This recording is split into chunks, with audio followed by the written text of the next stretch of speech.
नमस्कार। अब आते हैं हम एब्जॉर्प्शन ऑफ वाटर। जो हमने देखा था कि एब्जॉर्प्शन ऑफ वाटर में रूट स्ट्रक्चर देख लिया था हमने। ये एब्जॉर्प्शन ऑफ वाटर, इसमें हम रूट स्ट्रक्चर, रूट हेयर का स्ट्रक्चर देख लिया था। वाटर एब्जॉर्प्शन जो रूट हेयर के द्वारा होता है, अब वो मैकेनिज़्म क्या है।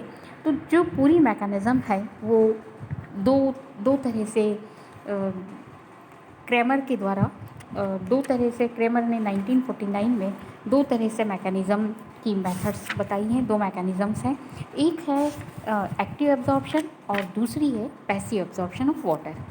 एक्टिव एब्जॉर्प्शन में भी फिर से एक्टिव एब्जॉर्प्शन जिसके अंदर जो फैक्टर है वो जड़ में ही उपस्थित है वाटर के अपटेक का, और पैसिव एब्जॉर्प्शन के अंदर जड़ की कोशिकाएं सिर्फ पैसेज का काम करती हैं और इनमें इनका जो फैक्टर है वो लीफ में उपस्थित होता है। तो इस तरह से ये एक्टिव एब्जॉर्प्शन और पैसिव एब्जॉर्प्शन दो मेथड के द्वारा वाटर अपटेक होता है रूट्स के यहाँ पर प्लांट्स में। तो अब ये एक्टिव एब्जॉर्प्शन की मेथड क्या है। एक्टिव एब्जॉर्प्शन में भी फिर दो भागों में उसको बांट दिया है, एक ऑस्मोटिक मेथड, दूसरी है non osmotic method. Active absorption through osmotic method and active absorption non osmotic method. तो एक्टिव एब्जॉर्प्शन की जो ऑस्मोटिक मेथड है वो प्रिस्टले के द्वारा, प्रिस्टले और दूसरे एटकिंस, एडमसन, इन्होंने इसको प्रपोज किया था। और एक्टिव एब्जॉर्प्शन जो है वो ऑस्मोसिस के सिद्धांत पर आधारित है। इस मेथड के अंदर जो रूट हेयर में जो रूट हेयर का जो सेल शेप है उसका ऑस्मोटिक प्रेशर सॉइल सॉल्यूशन के ऑस्मोटिक प्रेशर से अधिक होता है। और ऑस्मोसिस के नियम के अनुसार वाटर मॉलिक्यूल की मूवमेंट अपने हायर कॉन्सेंट्रेशन से लोअर कॉन्सेंट्रेशन की ओर गति करते हैं। तो इस तरह से वाटर मॉलिक्यूल मूवमेंट होती है higher concentration to lower concentration. अब रूट हेयर के जो सेल शेप है इसके अंदर जो ऑस्मोटिक प्रेशर है वो लगभग 3 से 8 एटमॉस्फेयर तक पाया जाता है, जबकि सॉइल सॉल्यूशन के अंदर एटमॉस्फेरिक प्रेशर 1 एटमॉस्फेयर से भी कम होता है। तो इस प्रकार से लो एटमॉस्फेरिक प्रेशर क्षेत्र से, मतलब सॉइल सॉल्यूशन से, हायर एटमॉस्फेरिक प्रेशर या हायर ऑस्मोटिक प्रेशर क्षेत्र की ओर वाटर की मूवमेंट होती है, और मतलब सॉइल सॉल्यूशन से रूट हेयर की तरफ, अर्थात ऑस्मोटिक प्रेशर ग्रेडियंट की दिशा में वाटर मूवमेंट करता है। और ये प्रक्रिया तब तक चलती रहती है जब तक कि दोनों सॉल्यूशन की कॉन्सेंट्रेशन समान नहीं हो जाती। अब ये जो कैपिलरी वाटर है जो रूट हेयर के द्वारा एब्जॉर्ब कर लिया गया है, तो वहाँ पर कैपिलरी खाली हो गई। अब ये कैपिलरी के अंदर भी वाटर की मूवमेंट मतलब जो वाटर मूवमेंट करता है वो कैपिलरी रूट हेयर की ओर आ गया। अब ये कैपिलरी जो है ये सक्शन प्रेशर के कारण, सक्शन प्रेशर से नहीं, वाटर की कोहेसिव फोर्स के कारण रूट हेयर की ओर मूव करती है, और ये कैपिलरी वाटर जो है वापस से मिट्टी के कणों में जो स्थित है वो एक पार्टिकल से दूसरे पार्टिकल की तरफ वापस मूव कर लेता है। तो इस तरह से कैपिलरी वाटर धीरे धीरे फिल होता रहता है, और ये रूट हेयर कोहेसिव वाटर की मूवमेंट कोहेसिव फोर्स के कारण रूट हेयर में अंदर कंटिन्यूस प्रवेश करता रहता है। अब ये रूट हेयर में प्रवेश होने के बाद अब इसकी पाथवे क्या है। तो रूट हेयर में प्रवेश होने के बाद कॉर्टेक्स एपिडर्मिस से कॉर्टेक्स से एंडोडर्मिस और स्टील की पेरिसाइकल एंड स्टील की कोशिकाओं की तरफ मूवमेंट होती है। ये सारी सेल्स एक दूसरे के संपर्क में रहती हैं। इसमें सिर्फ केवल एंडोडर्मिस की जो सेल्स है, एंडोडर्मिस की कुछ सेल्स को छोड़कर, कुछ सेल्स के अंदर यहाँ पर कुछ सेल्स की जो वॉल है वो रेडियल और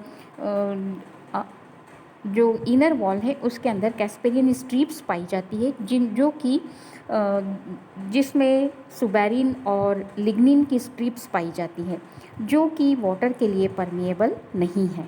तो कुछ सेल्स जो वाटर के लिए परमिएबल नहीं है, और एंडोडर्मिस में कुछ सेल्स जो वाटर के लिए परमिएबल है वो पैसेज सेल कहलाती हैं, और ये पैसेज सेल प्रोटोजाइलम के ठीक सामने स्थित होते हैं। तो जिसके कारण से रूट हेयर से बिना किसी अवरोध के वाटर जाइलम तक पहुंच जाता है। इसका जो पाथवे है वो इस तरह से है। ये यहाँ पर आप देख सकते हैं कि ये रूट हेयर है और ये सॉइल पार्टिकल्स यहाँ पर लगे हुए हैं। रूट हेयर से ये वाटर यहाँ एब्जॉर्ब कर लिया गया, एपिडर्मिस से होता हुआ ये वही higher concentration to lower concentration इस तरह से ये इधर प्रवेश करता गया और ये पैसेज सेल से होता हुआ यहाँ पर प्रोटोजाइलम के सामने ठीक सामने पैसेज सेल होती है, पैसेज सेल से होता हुआ पेरिसाइकिल की सेल और जाइलम में पहुँच जाता है। जाइलम से ऊपर तक वाटर जो है वो रूट प्रेशर के कारण, अब यहाँ पर एक तरह का प्रेशर डेवलप होता है रूट में, इसको हम कहते हैं रूट प्रेशर, और ये रूट प्रेशर से वाटर ऊपर की तरफ मूव करता है, ऐसा एक्टिव एब्जॉर्प्शन की थियरी में कहा गया है। अब इसके बाद ये जो रूट हेयर के द्वारा जो वाटर एब्जॉर्ब किया गया है, अब ये जो पाथवे है पूरा ये किस तरह से होता है, तो रूट हेयर के द्वारा जो वाटर एब्जॉर्ब किया गया उसके कारण से क्या होगा कि ये यहाँ पर आप पाथवे में देख सकते हैं कि ये जो रूट हेयर के कारण जो वाटर एब्जॉर्ब किया गया उसके कारण से जो सेल्स हैं वो फुल्ली टर्जिड हो जाती हैं, जिसके कारण से क्या होता है कि रूट हेयर में टर्गर प्रेशर बढ़ जाता है, और टर्गर प्रेशर बढ़ जाने से यहाँ पर ऑस्मोटिक प्रेशर और डिफ्यूज़न प्रेशर डेफिसिट कम हो जाता है। तो रूट हेयर में इस तरह का चेंज आने के कारण कॉर्टेक्स की जो सेल है, अब रूट हेयर से कॉर्टेक्स में किस तरह से मूवमेंट हो रहा है, तो कॉर्टेक्स की जो सेल है उसका ऑस्मोटिक प्रेशर और डीपीडी रूट हेयर की तुलना में अधिक होता है, जिसके फलस्वरूप क्या होगा कि रूट हेयर से कॉर्टेक्स की कोशिका में वाटर प्रवेश करेगा, इसी तरह से कॉर्टेक्स की एक कोशिका से दूसरी कोशिका में, और ऐसे पूरी कॉर्टिकल सेल पूरी कॉर्टेक्स में वाटर की मूवमेंट होगी, और इसी तरह से पेरिसाइकिल तक वाटर पहुंच जाएगा। पेरिसाइकिल के बाद एंडोडर्मिस की पैसेज सेल से होता हुआ पेरिसाइकिल तक पहुंचेगा, और अंतिम चरण में पेरिसाइकिल की टर्जिड कोशिकाओं से वाटर जाइलम में पहुंचता है, और जाइलम की सेल्स का ऑस्मोटिक प्रेशर वहाँ पर जो कुछ मिनरल्स के इकट्ठा हो जाने के कारण, मिनरल्स के संचयन के कारण कॉर्टिकल सेल के ऑस्मोटिक प्रेशर से हमेशा अधिक रहता है। तो जिसके कारण से क्या होगा कि जाइलम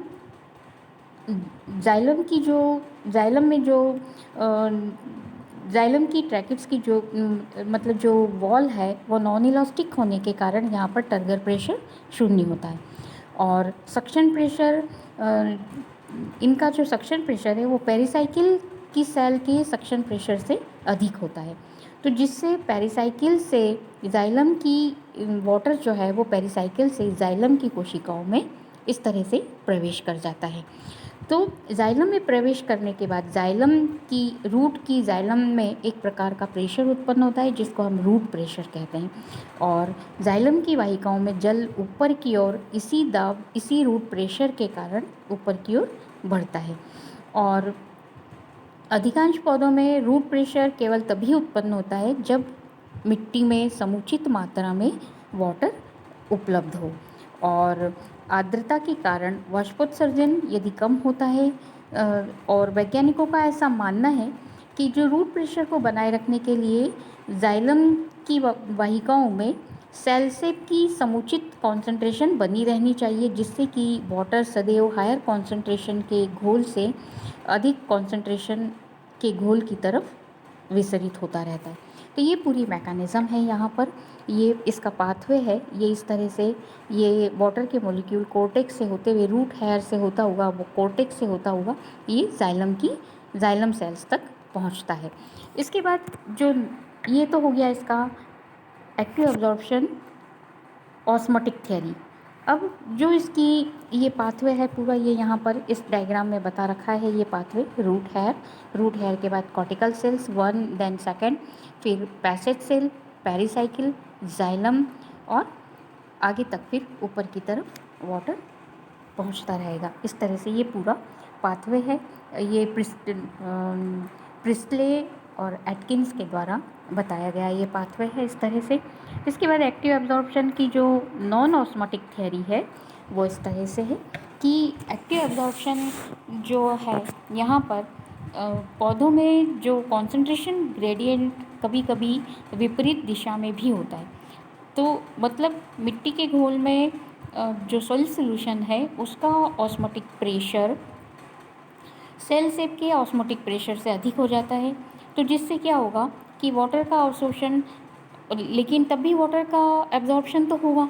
तो एब्जॉर्प्शन होता है तभी ऐसा माना जाता है कि ये जो एब्जॉर्प्शन है वो नॉन ऑस्मोटिक क्रियाओं के द्वारा होता है, और इन मैकेनिज़म्स में एनर्जी की आवश्यकता होती है, और रूट की सेल्स को ये एनर्जी रेस्पिरेटरी प्रोसेस के द्वारा प्राप्त होती है। तो यहाँ पर ऑस्मोटिक प्रेशर के बिना ही के इन्वॉल्वमेंट के बिना ही वाटर की मूवमेंट होती है, इसलिए इसको नॉन ऑस्मोटिक एक्टिव एब्जॉर्प्शन कहा जाता है। और वाटर का जो मूवमेंट है वो कॉन्सेंट्रेशन ग्रेडियंट के अगेंस्ट होता है, और एनर्जी को रेस्पिरेशन से प्राप्त करते हैं। यहाँ पर एनर्जी से रेस्पिरेशन से इसको रिलेटेड किया गया है कि एनर्जी जो है वो, अब ये इसको सिद्ध किया गया है कई सारे प्रयोगों के द्वारा। तो जैसे वाटर एब्जॉर्प्शन का जो सीधा संबंध है वो रेस्पिरेशन से है।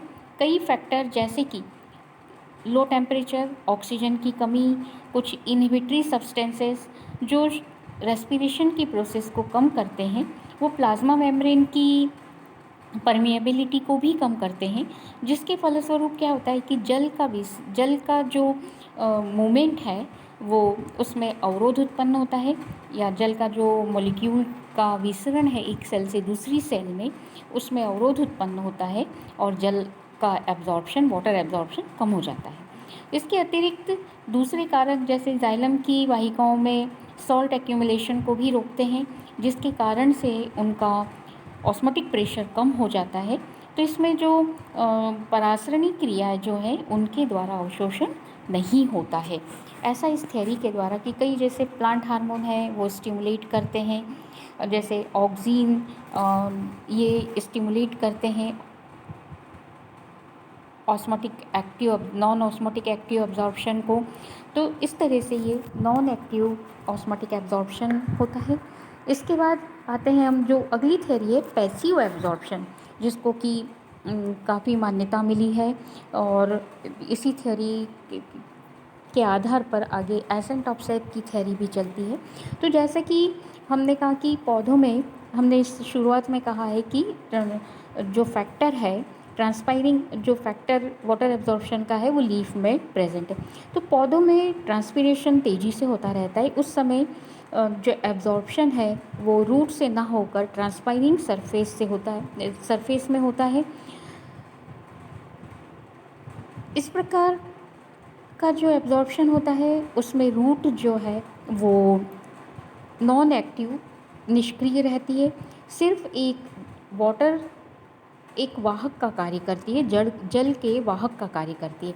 यहाँ पर क्या होता है कि ट्रांसपीरेशन की प्रोसेस के फलस्वरूप वाटर इवोपरेट होता है, जो मुख्यतः पत्ती की मेसोफिल सेल्स के द्वारा होता है, मेसोफिल सेल की वॉल से होता है, और जिससे क्या होगा कि मेसोफिल सेल में हमेशा वाटर की कमी रहती है, और इन सेल्स में टर्गर प्रेशर कम हो जाता है। अब ऐसी दशा में क्या होगा, टर्गर प्रेशर इन सेल में कम हो जाने के कारण ये मेसोफिल सेल की वॉल में डिफ्यूजन प्रेशर डेफिसिट जाइलम की कोशिकाओं से के डिफ्यूजन प्रेशर डेफिसिट से बहुत अधिक होता है। तो इस कमी को पूरा करने के लिए वाटर आसपास की जाइलम वाहिकाओं से मेसोफिल कोशिकाओं में प्रवेश करता है, और ये प्रक्रिया तब तक चलती रहती है जब तक कि मेसोफिल सेल और जाइलम वाहिकाओं में विसरण दाब बराबर नहीं हो जाता। जाइलम के वेसल्स में जल की निरंतर विसरण के कारण जाइलम में एक टेंशन उत्पन्न होता है, क्योंकि लीफ, स्टेम और रूट, इनकी जाइलम की वेसल्स पौधे में अंदर से एक वाटर कॉलम बनाती हैं, और जल के अणुओं के बीच, जल के मॉलिक्यूल्स के बीच में कोहेसिव फोर्स होता है, जिससे कि वाटर का कंटिन्यूअस कॉलम बनता है। और पत्ती की जाइलम की वाहिकाओं में जो टेंशन उत्पन्न होता है वो जड़ की जाइलम वाहिकाओं तक पहुंचता है। मेसोफिल सेल से इवोपरेशन के कारण वहाँ पर एक टर्गर प्रेशर की कमी आ जाती है और एक टेंशन क्रिएट होता है और वो जाइलम की सेल्स तक पहुंचता है। इस कारण से जड़ में जाइलम की वाहिकाओं का डिफ्यूजन प्रेशर डेफिसिट कॉर्टेक्स की पैरेन्काइमी कोशिकाओं के डिफ्यूजन प्रेशर डेफिसिट से अधिक हो जाता है और जल का विसरण कॉर्टेक्स की पैरेन्काइमेटस सेल से जाइलम की वाहिकाओं में होने लगता है और धीरे धीरे जल के जो डिफ्यूजन प्रेशर डेफिसिट कॉर्टिकल कोशिकाओं से होता हुआ रूट हेयर तक पहुंच जाता है और इसके फलस्वरूप रूट हेयर से जल का विसरण कॉर्टेक्स की कोशिकाओं में होने लगता है और इससे रूट हेयर से सेल सेप की ऑस्मोटिक कॉन्सेंट्रेशन बढ़ जाती है और मिट्टी में उपस्थित कैपिलरी वाटर की कॉन्सेंट्रेशन रूट हेयर से सेल सेप से कम होती है और रूट जो वाटर है वो रूट हेयर में प्रवेश कर जाता है। इस प्रकार से ट्रांसपिरेशन के फलस्वरूप मेसोफिल सेल में जो डिफ्यूजन प्रेशर डेफिसिट और जाइलम वेसल में जो टेंशन के कारण रूट हेयर सॉइल सॉल्यूशन से जल का अवशोषण करते हैं। तो ये पैसिव एब्जॉर्प्शन हुआ कि इस तरह से पैसिव एब्जॉर्प्शन जो कि ट्रांसपिरेशन के कारण एक खिंचाव उत्पन्न करता है, एक पुल उत्पन्न करता है, एक टेंशन उत्पन्न करता है, जिससे कि रूट हेयर जो कि नीचे तक जाता है और रूट तक पहुंचता है और वहाँ से रूट हेयर फिर वाटर को एब्जॉर्ब करते हैं। तो इस प्रकार से ये पैसिव एब्जॉर्प्शन की थियरी है। अब ये एब्जॉर्प्शन को कई सारे फैक्टर हैं जो अफेक्ट करते हैं और यहाँ पर जो हम कह रहे हैं कि जो ये पैसिव एब्जॉर्प्शन, ये जो एब्जॉर्प्शन की थियरी, एब्जॉर्प्शन जो है वो वाटर मोलिक्यूल की मूवमेंट जो है एपोप्लास्ट पाथवे होती है एक, जो कि इंटरसेलुलर स्पेसेस के थ्रू होता है। यहाँ पर आप देख सकते हैं ये वाइट से जो शो किया है ये एपोप्लास्टिक मूवमेंट है और यहाँ पर सिम्प्लास्ट मूवमेंट मतलब थ्रू प्लाज्मोडेस्माटा के थ्रू वाटर की मूवमेंट होती है। तो और ये ट्रांसमेम्ब्रेन पाथवे जो है वो एक्वापोरिन के द्वारा होती है। यहाँ पर ये एक्वापोरिन जो है, यहाँ पर ये जो एक्वापोरिन्स हैं ये एक्वापोरिन्स जो हैं ये वाटर ट्रांसपोर्ट चैनल प्रेजेंट कर सेल मेम्ब्रेन में एक ट्रांसपोर्ट चैनल होता है और उसके द्वारा ये इनमें इंटीग्रल प्रोटीन होता है और ये यहाँ पर इसमें सेंटरपोर और गेट दो पाए जाते हैं और इसमें जो कि लिपिड बाइलेयर के बीच में स्थित होते हैं और एक्वापोरिन्स जो है वो प्लम्बिंग सिस्टम और सिलेक्टिव ट्रांसपोर्ट वाटर मोलिक्यूल के लिए रिस्पॉन्सिबल होता है सेल मेम्ब्रेन के थ्रू और ये इस तरह से यहाँ पर ये एक्वापोरिन्स स्थित होते हैं। यहाँ पर आप देख रहे हैं ये एक्वापोरिन्स स्थित होते हैं और इस तरह से ये symplast apoplast movement in aquaporins के द्वारा यहाँ पर संपन्न होती है। अब कई सारे फैक्टर होते हैं, कुछ इंटरनल फैक्टर्स हैं, कुछ एक्सटर्नल फैक्टर्स हैं जो कि इस एब्जॉर्प्शन को अफेक्ट करते हैं। एक्सटर्नल फैक्टर्स जैसे अवेलेबिलिटी ऑफ सॉइल वाटर की, जो ड्राई सॉइल है वहाँ पर वाटर कम अवेलेबल होगा तो रेट ऑफ एब्जॉर्प्शन वहाँ पर कम होगा। कॉन्सेंट्रेशन ऑफ सोल्यूशन का कॉन्सेंट्रेशन के ऊपर भी डिपेंड करता है। फिर सॉइल टेम्परेचर, फिर सॉइल एरेशन, सॉइल में यदि प्रॉपर एरेशन है तो एब्जॉर्प्शन आराम से होगा। यदि वाटर लॉगिंग की स्थिति है तो पुअर एब्जॉर्प्शन, एरेशन पुअर होगा और एरेशन पुअर होने के कारण वाटर एब्जॉर्प्शन कम होगा। इसी तरह से कुछ इंटरनल फैक्टर्स हैं जैसे ट्रांसपायरिंग सरफेस का पाया जाना, यदि अधिक ट्रांसपिरेशन होता है तो इंक्रीज़ होगा। रूट हेयर की प्रेजेंस और मेरिस्टेमेटिक टिश्यू की प्रेजेंस, कुछ इनहिबिटर्स की प्रेजेंस जो रेस्पिरेटरी प्रोसेस को इनहिबिट करते हैं। तो इस तरह से कुछ इनहिबिटर्स की प्रोसेस भी इनहिबिटर्स की प्रेजेंस भी इसको प्रोसेस को अफेक्ट करती है। तो इस प्रकार से ये दो तरह से एब्जॉर्प्शन की प्रोसेस होती है, active absorption and passive absorption. Active absorption के लिए एनर्जी की ज़रूरत होती है जो कि रेस्पिरेशन से प्राप्त होती है, और पैसिव एब्जॉर्प्शन के लिए किसी तरह की कोई एनर्जी की ज़रूरत नहीं होती है। यहाँ पर आपको ये एक्टिव एब्जॉर्प्शन और पैसिव एब्जॉर्प्शन में जो डिफरेंसेस है वो इस टेबल में शो कर रखे हैं। धन्यवाद।